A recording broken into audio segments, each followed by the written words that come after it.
Hello tout le monde, j'espère que vous allez bien. Aujourd'hui on se retrouve pour une nouvelle vidéo et c'est ma vidéo mes lectures du moment de ce mois d'avril 2021. Donc comme vous allez le voir juste après, ça va tourner autour de deux sagas que j'aime beaucoup. Donc écoutez, je ne parle pas plus longtemps, je vous fais pas de spoil et je vous laisse de suite avec la suite de la vidéo.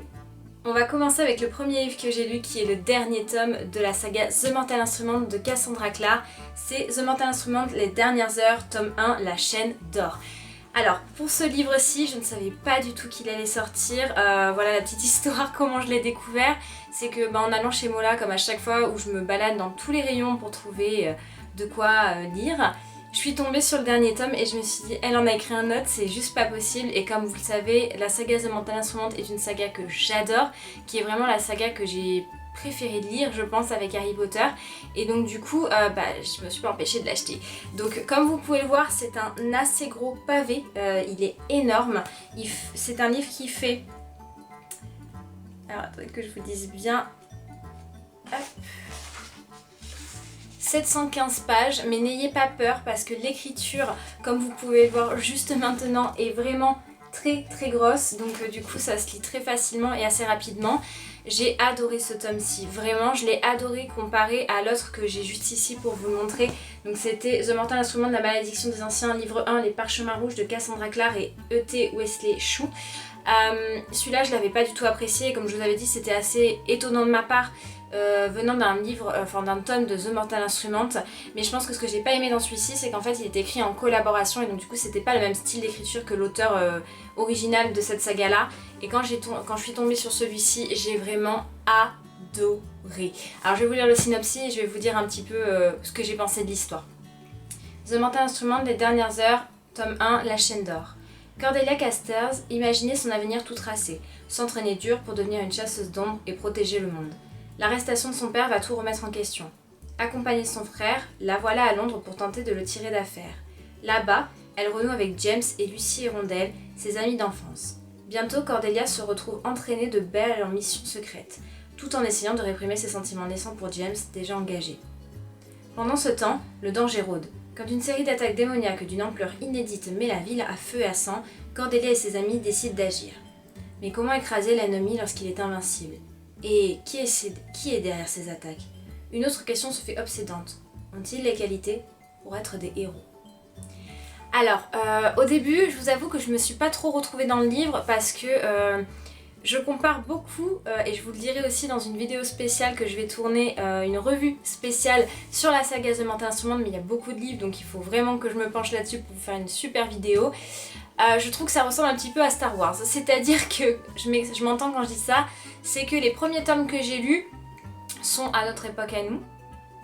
Après il y a d'autres tomes qui sont arrivés, donc c'était la saga Renaissance, il me semble, je crois, je ne sais plus, qui se passait avant. Après on a eu une saga qui se passait après notre temps actuel, et là on a cette saga là qui du coup se passe aussi entre la saga de maintenant et la saga d'avant. C'est vraiment, pour moi, pour ça ressemble énormément à Star Wars, c'est-à-dire que c'est pas tome 1, 2, 3 qui ressemble à l'histoire, c'est qu'il y a eu avant, et enfin, c'est très mélangé, donc faut vraiment bien s'y retrouver.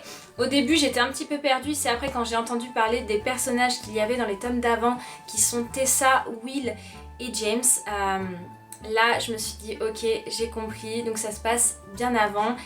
J'ai adoré ce tome là. Vraiment le fait de retrouver les personnages dans le temps, parce que c'est vrai que dans la saga The Mortal Instrument j'ai adoré tous les livres, vous le savez, je suis une fan invétérée de cette saga là, mais j'ai beaucoup aimé les tomes les tomes d'avant. Donc il y en avait 3, donc où on parle de Tessa, Will et James, qui sont de 3 personnages mais fantastiques. J'adore la personnalité de Tessa, j'ai beaucoup apprécié Will et son tempérament de feu, et James qui est du coup son parabataille et qui est très calme, et j'ai adoré ces personnages-ci, et c'est vrai que j'avais été dégoûtée de les quitter malheureusement comparé aux autres, et quand je les ai retrouvés dans ce tome là du coup par an, j'étais hyper contente. Alors je vais pas faire de spoil, mais en gros Will est le père de James et Lucy Hirondelle, et vous verrez après plus tard, si vous avez déjà lu les tomes de The Mortal Instrument que je vous parle, vous me comprenez. mais j'ai vraiment apprécié. C'est là qu'on retrouve vraiment toute la personnalité de cette saga-là grâce à Cassandra Clare. Et je suis assez impressionnée qu'elle ait toujours autant d'idées pour vraiment continuer cette série-ci.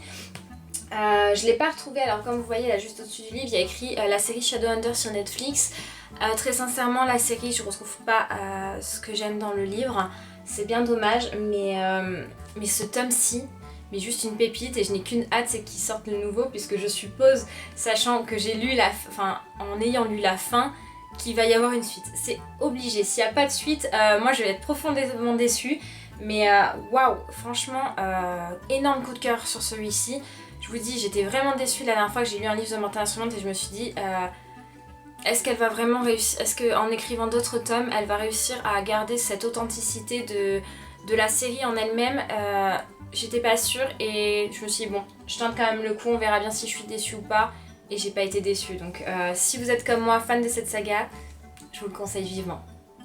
Le deuxième livre que j'ai lu est sur l'application Kindle et il se réfère aussi à la saga The Mortal Instruments puisqu'il s'agit du Codex qui est le guide des chasseurs d'ombre. Voilà, donc le guide du Shadowhunter.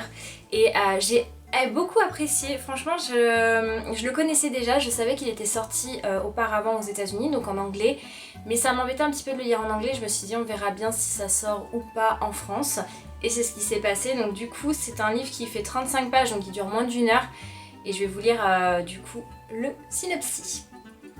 Attention, inédit en France, découvrez de larges extraits du Codex, le guide du chasseur d'ombre. Depuis le XVIIIe siècle, le Codex est le seul et unique manuel du chasseur d'ombre. L'histoire secrète du monde obscur, de ses héros et de ses lieux mythiques y est consignée. Mais le jeune chasseur d'ombre y apprendra aussi à quoi ressemblera sa vie future, quelle créature il y côtoiera et à quelles lois il devra se soumettre. Un ouvrage indispensable pour tous les fans de la série The Mortal Instruments de Cassandra Clare. Alors, c'est une écriture assez fine comme vous pouvez le voir juste ici, mais très facile à lire. Je trouve que les livres Kindle quand même sont en général assez faciles à lire, même si j'aime pas le format numérique. Ce que j'ai beaucoup apprécié dans cette histoire, c'est qu'on en apprend un peu plus vraiment sur l'origine d'un chasseur d'ombre, de comment elle a réussi à imaginer tout ça, et c'est assez incroyable d'ailleurs. Ça me fait penser un petit peu au tome qu'avait écrit J.K. Rowling sur le Quidditch à travers les âges, les animaux fantastiques. Ça nous raconte un petit peu... des passages, des choses qu'elle a imaginées pour cette saga-là, et on se dit waouh, elle a une imagination mais assez folle de pouvoir écrire tout ça. Elle nous parle des frères de silencieux, des sœurs de fer, du consul, de comment a été créé Idris, comment ils sont... Et j'ai trouvé ça mais génial, et je suis pas déçue franchement de l'avoir lu. J'ai vu aussi qu'il y avait, et ça je le connaissais et je l'avais pas encore fait mais je pense les lire bientôt, elle a écrit des petites chroniques sur Magnus Bane et sa vie. Donc Magnus Bane qui est le sorcier, le plus grand sorcier de New York. Donc si vous avez déjà vu la série, lu les livres, et c'est un petit peu, en fait ça parle vraiment de lui avant qu'il rencontre le premier groupe de chasseurs d'ombre qu'on rencontre dans les premiers tomes de The Mortal Instruments, qui sont du coup Alec... Oh, je perds les mots, je suis désolée. Alec, Isabelle... Oh, je suis perdue. Ah, je suis désolée, j'ai perdu les mots. Là, voilà, ça y est, on a parlé d'autres personnages et je les retrouve pas. Je vous dirai en commentaire si je les retrouve, mais là, je suis perdue. Je les retrouve plus. Voilà, et c'est vrai que du coup, c'est pas mal à lire, je pense. Donc, je pense que je le lirai. Mais pour l'instant, en tout cas, ce tome-ci, si voilà, vous avez envie d'en apprendre un petit peu plus sur la création d'un chasseur d'ombre, c'est le livre qu'il vous faut. Et le dernier tome que j'ai lu pendant ce mois d'avril, c'est un tome, comme vous le savez, d'un livre, d'une saga que j'ai adoré, et je pense que vous allez vous en douter. Il s'agit du tome 3 et 4 de la Chronique des Bridgerton par Julia Quinn.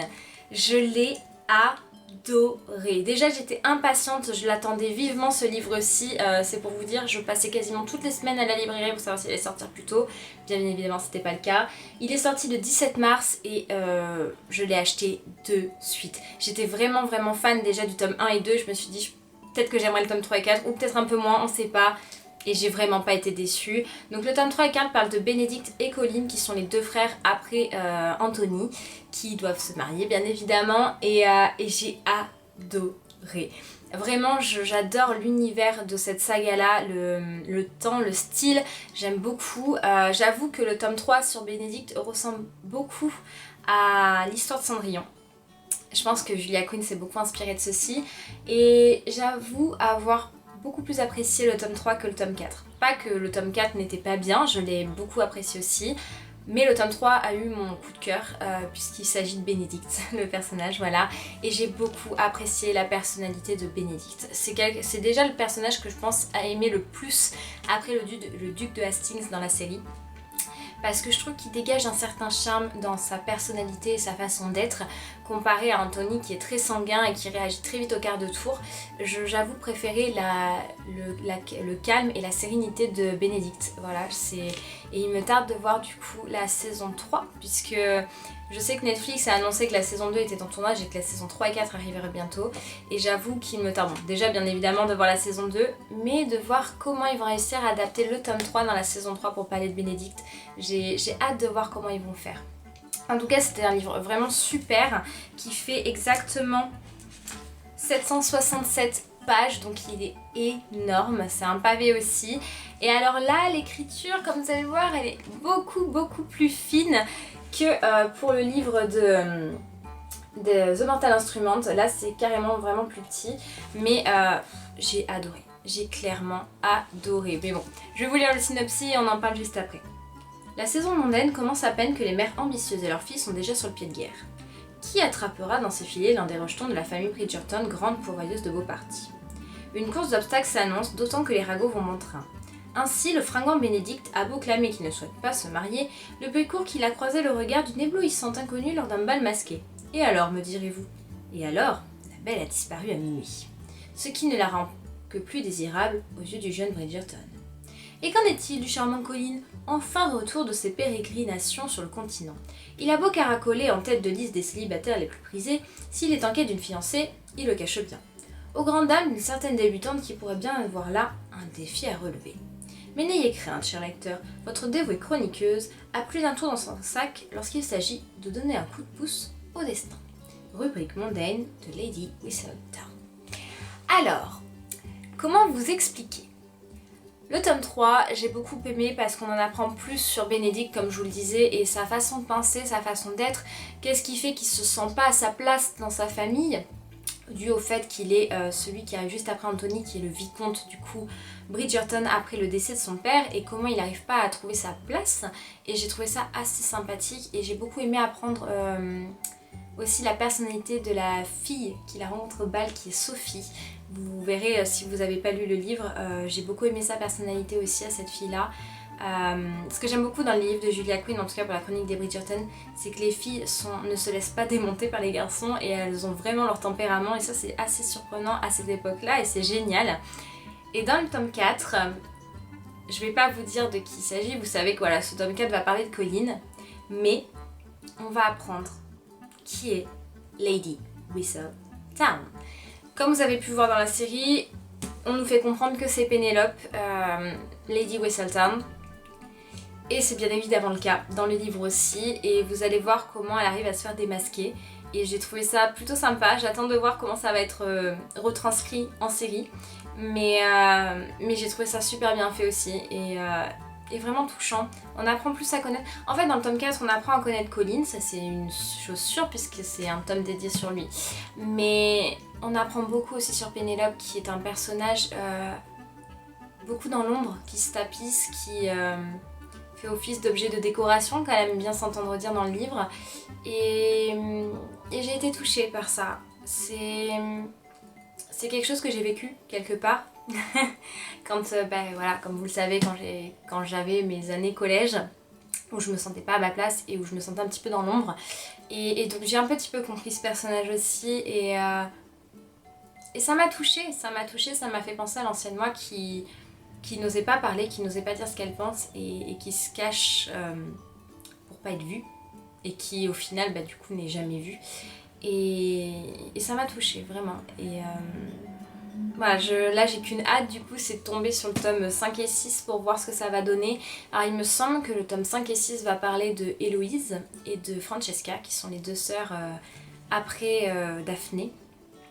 et j'ai hâte de voir du coup ce qui va être dit et ce qui va être fait. En tout cas je pense que je ne serai pas déçue de ce livre-ci parce que en tout cas Julia Quinn a réussi à conquérir mon cœur et à devenir une de mes autrices favorites. Si vous n'avez toujours pas lu cette saga-là, je vous la conseille fortement.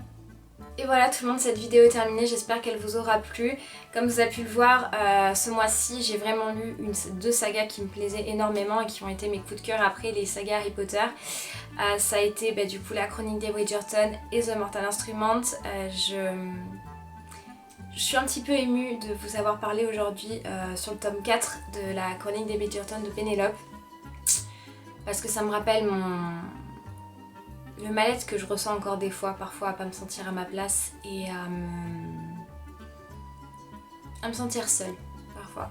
C'est bizarre hein, quand on y pense parce que je sais que j'ai fait beaucoup de chemin et que je me sens un peu mieux des fois, mais pas totalement encore.